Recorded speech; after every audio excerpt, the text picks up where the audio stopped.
One of the things that people have a really hard time with is feeling like a failure. Like they did something, or they are a failure, or they did something that failed. And a way to combat that, especially during adolescence, is to realize that life is about experimenting and trying things and see what works and see what doesn't work.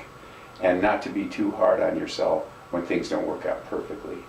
So it's called living in process. And what it means is I'm always changing, I'm always growing, I'm always learning, and I'm just going to be out there in the world experimenting and see what works for me and what doesn't work for me.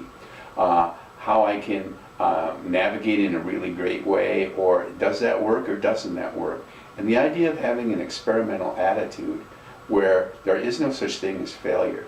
There may be setbacks, but they can be a setup for the future, because there always are going to be setbacks and disappointments. So the idea of living in process is very freeing, because it just means that you stop judging every single thing you do and feeling bad about things that haven't worked out perfectly, and you go and start again. You pick yourself up, you start again, and try something different.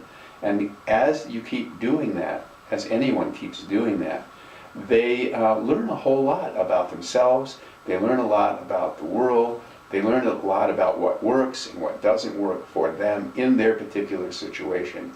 I think we're too perfection-oriented about things, and we want to get it right the first time and have it be perfect, when in reality, we are perfectly imperfect.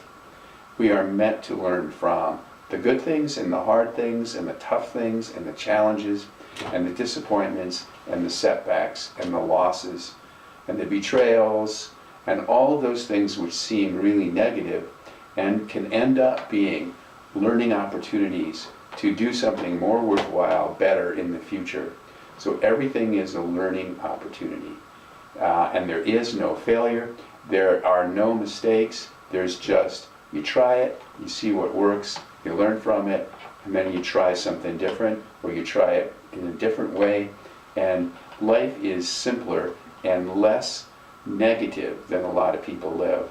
And I think when a lot of young people are living in a negative world, where there's a lot of criticism and a lot of blame and a lot of put-downs, it makes people tense and anxious and feel ashamed. So one of the things we have to do as a culture is stop being so critical of every single thing and help people learn from their own experience. So yeah, you tried it this way and it didn't seem to work out the way you want. What are 4 other things you can do right now?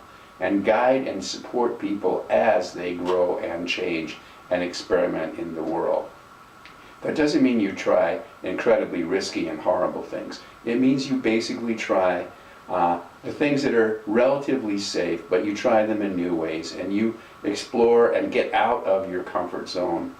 And I think one of the key things for people is when they're insecure, they're really scared to get out of their comfort zone. Therefore, they isolate or they discriminate. And isolation and discrimination are fear-related. Living in process is a journey, and it's a journey that helps people grow and change and learn. But that doesn't mean it's going to be perfect and smooth.